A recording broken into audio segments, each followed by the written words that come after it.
have a confession to make. I don't necessarily have a structured plan for my future. I know. It's surprising, right? I look put together, like someone who must have everything planned out to the minute. Well, I don't. But before you assume that I'm taking the see where life takes me, go with the flow route, I have a plan. It just might not be what you have in mind. But I'm getting way too ahead of myself, so let me start with my introduction.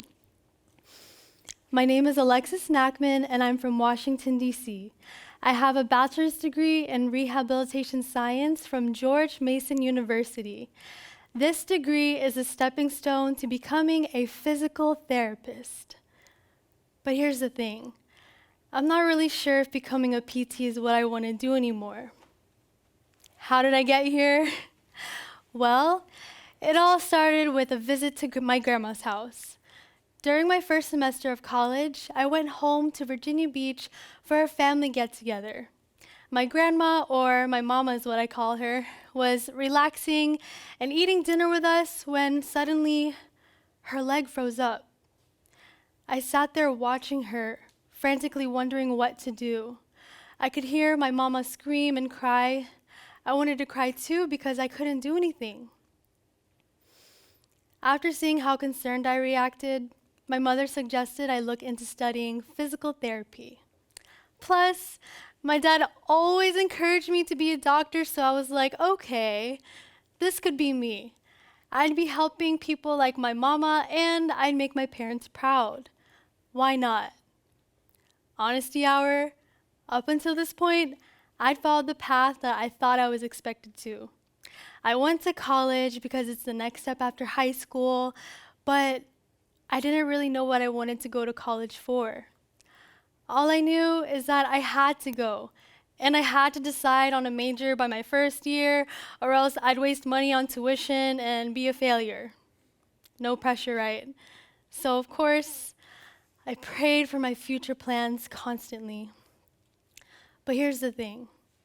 As much as this worried me on the inside, I never let anyone, not even my parents, know that I didn't have it all figured out yet.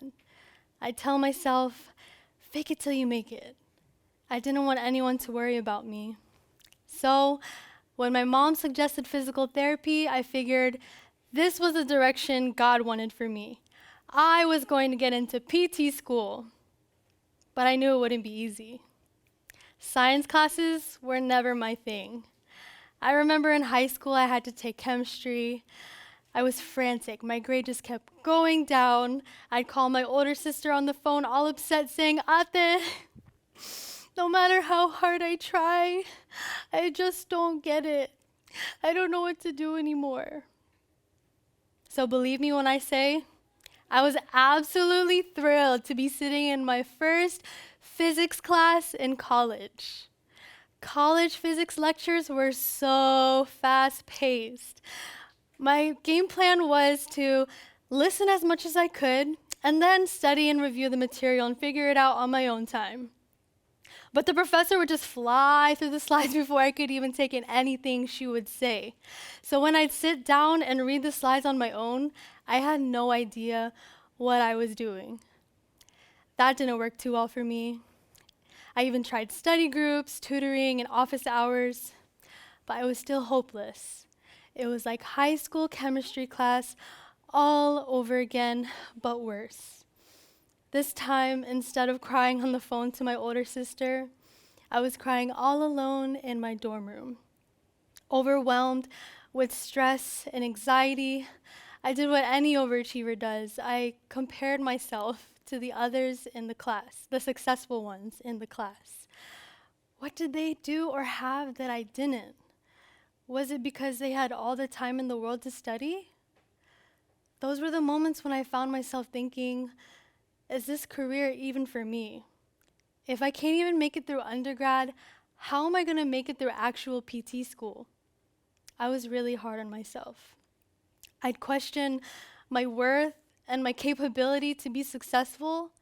Those questions would then spiral into negative thoughts that would make me feel depressed.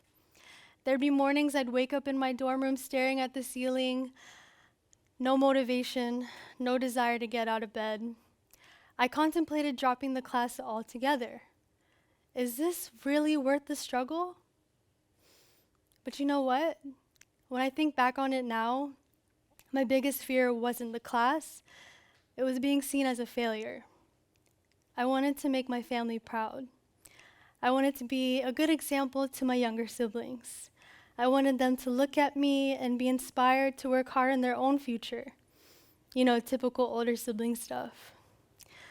It wasn't these thoughts alone that would cloud my mind during such low moments, though. I was also overwhelmed with learning how to live alone, far away from my family for the first time. And when you move away from home for the first time, you end up spending a lot of time in your mind, and you start to feel vulnerable. It can be a lot. But I now know that those are the moments where I learn the most. Spoiler alert, these lessons weren't in the classroom. Lesson number 1.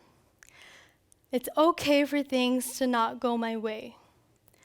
The world isn't going to end because life didn't match up to my expectations. The semester I took physics, I ended with a C-. I was disappointed, however, I was relieved that it was over, even if it meant that I had to retake the class and graduate in 5 years instead of 4 years. It wasn't what I planned, but it wasn't the end of the world. Okay, lesson number 2. God has a plan for his people, and it's always better than what we pictured. We just have to trust God completely. What really kept me going through these struggles were the worship services. It was like God would talk to me directly at each worship service. I clung to those lessons that spoke of God's plan for his people, that everything that happens because he knows what's best for us. I was thankful to receive these reminders in the worship services and during our CBI or Christian Brotherhood International meetings. Okay, now learning these lessons didn't stop me from having a few more rough semesters, but after realizing that my opportunities for success didn't end because of one grade, one class, one more year in school, I found myself responding to situations differently. I experienced what it meant to trust God completely. I didn't question myself anymore. Instead, I'd find a moment of silence and ask God for his help and guidance, remembering that these negative thoughts and feelings are temporary. Also, in case you're wondering, I graduated with a bachelor's degree in 4.5 years, made my parents proud, and I have a job that I love. So remember what I said about this career not really something I can see myself doing for the rest of my life? I still feel that way. But these days, my plan is simple. Continue to gain knowledge, work hard, and place my complete trust in God no matter what. Sure, I still get sad sometimes, but I no longer feel like my worth depends on my career choice or how successful I appear to others. I am successful because I trust God with my plans. My prayers these days are also now very specific. I tell God explicitly all the things that go through my mind. I tell him all the things I worry about, all the things I'm insecure about, and more. My heart, my mind, my entire being have been blessed for this. But my life isn't picture perfect. Whose is? But I find peace through my faith in God. So for all of you who find yourselves putting extra pressure on yourself to succeed, I see you out there.